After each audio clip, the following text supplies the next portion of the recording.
Kune mfano wangu Victor, my little brother.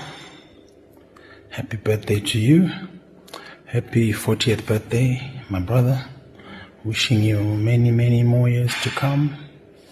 All filled with what? Abundant success, happiness, more money. My presents are quite pano. Rolex, you hey, this is my dream Rolex. It cost me, I think, 60,000 pounds.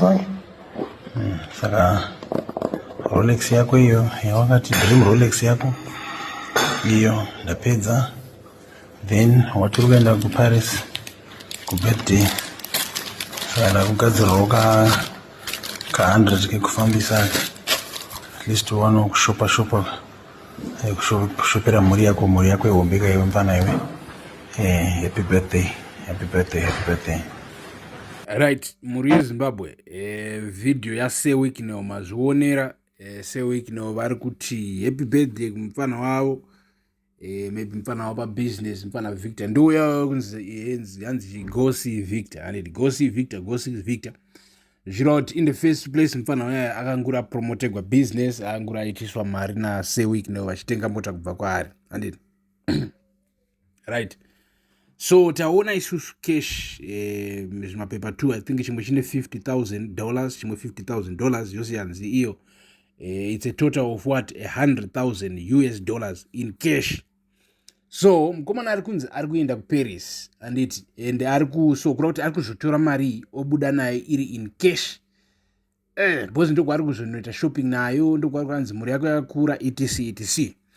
So muri Zimbabwe, if after waona video yakadai so, kana uchiziva mutemo wemuZimbabwe, uchiziva mafambisirwo anoitwa zvinhu Zimbabwe, you can't help yourself but to ask some questions. So ndo zvaitika panapa na advocate Fadzai Mahere vabudikira vachiti good day week now. She issued this statement pa Twitter, pa X.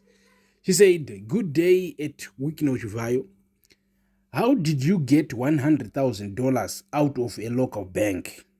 Right, muri Zimbabwe, imimi tiri muno muZimbabwe. Let's talk. Ngatimbotaurai. Right. Is it possible mabenge enyu anokuudza kuti maximum yecash yaunogona kutora imari?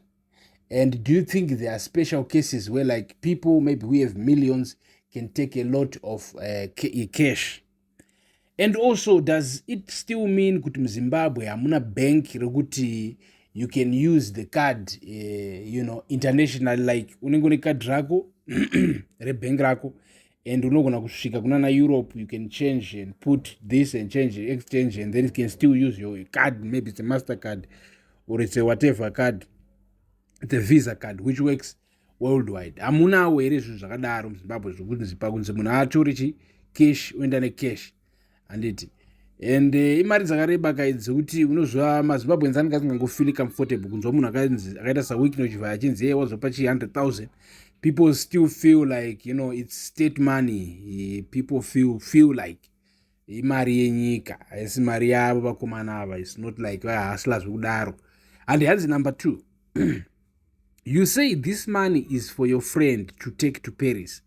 How will he exit the country with this money when the exchange control limit is $2,000? Mona sometimes muri Zimbabwe kufungisisa vanenge ari kuzvibvunza kuti iwe limit yekumari yaunogona kubuda nayo in cash is $2,000.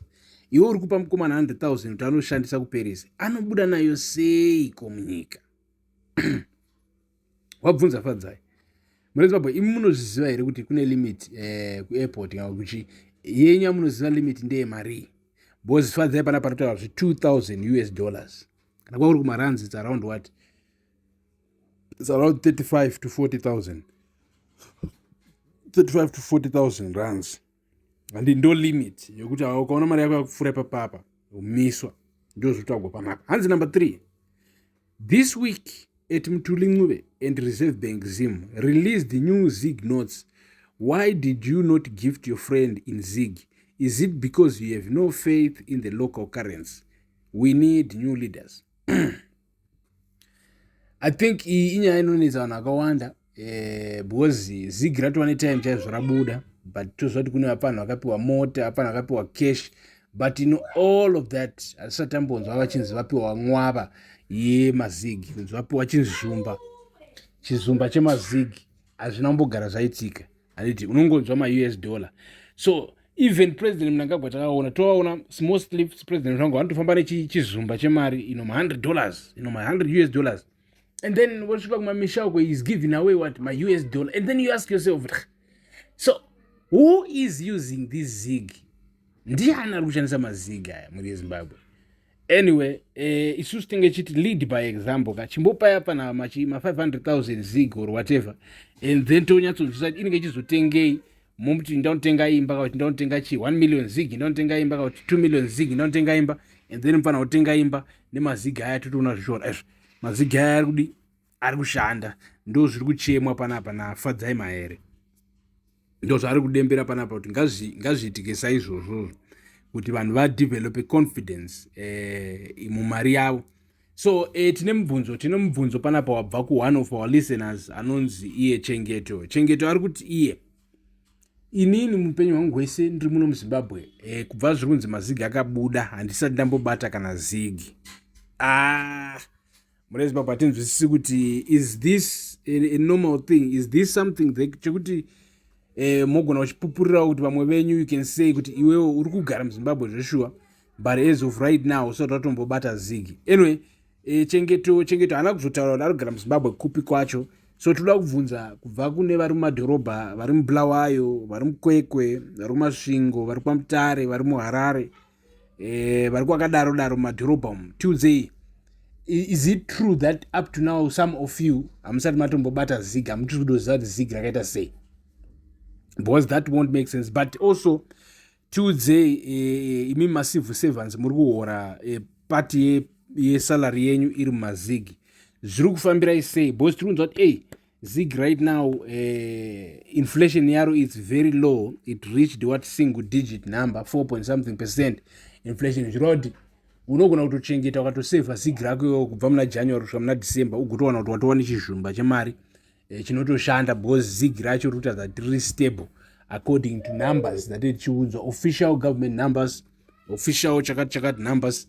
So tiudze iwo muri Zimbabwe kwauri mamboti mabata here vari kumamisha, vari kumatownship, vari kunzvimbo dzekudhaza uko, tiudze mabata here mazigi asvika here kwamuri, ari kushanda here, muri kupinda muzvitoro ari kuzikamwa here, uri kutownship somewhere, uri kumberengwa, uri somewhere, uri kumount Darwin, uri kupipi, tiudzei kuti mazigi muri kumabata here kwamutoko, muri kumabata here mazigi Chipinge ati asvika here mazigi, ende mukapinda nawo muchitoro ikokoko vari kumagamuchira here kana kuti maproblems. So tiripo panapa muri yeZimbabwe by the Mutapa Times tichikupa ma-updates on what is happening during our lifetimes, handiti. So tinokutendai nokuona tichiti vasati vasubscribe, please subscribe right now. Vasati valike this video, please make sure valike this video so that yasvika kune vamwe maZimbabweans vanofanira kunge vachinzwa zvinhu zvakakosha, vachinzwa ma-updates on what's happening right now. Apa tachitaura nyaya seweek note, but havasi seweek note chete. It's a lot of guys, a lot of, the political elite.